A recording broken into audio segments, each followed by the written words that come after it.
So this video is about choosing an exponential model and using it to make a prediction. So each figure below has the same data point. So we'll notice the data points are the same in all three of them, but they each have a different curve fitting the data. And the equation for the curve is also shown. So this is the equation for this curve. This is the equation for this curve. And this is the equation for this curve. So they first want to know which curve best fits the data. And the one that best fits the data is the one that most closely aligns with the data, either has the most data points kind of on it or around it or close to it. So we can see this curve looks like it fits the data pretty well. This one really not at all. The data is showing this kind of curve, not this kind of curve, and this curve is all below the data. So my best fitting curve is figure 1.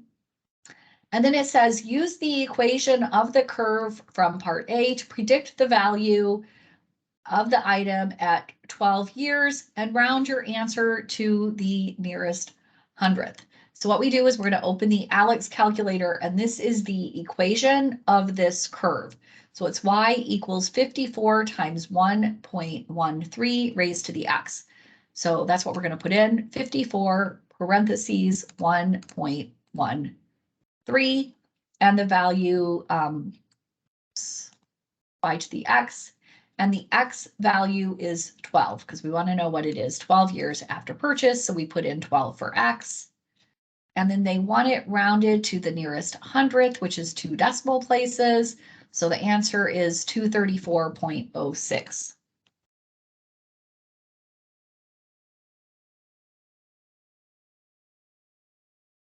do one more. Right. So same thing, all of the data, all of the graphs have the same data points, and we want the one that fits the best. So this one comes up when it should keep going.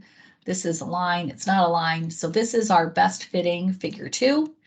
And then we are going to use that curve to predict the value after 30 days. So we're going to use the formula from figure 2, which is 531 parentheses 0.98 x to the y, and the value that we're putting in here is 30.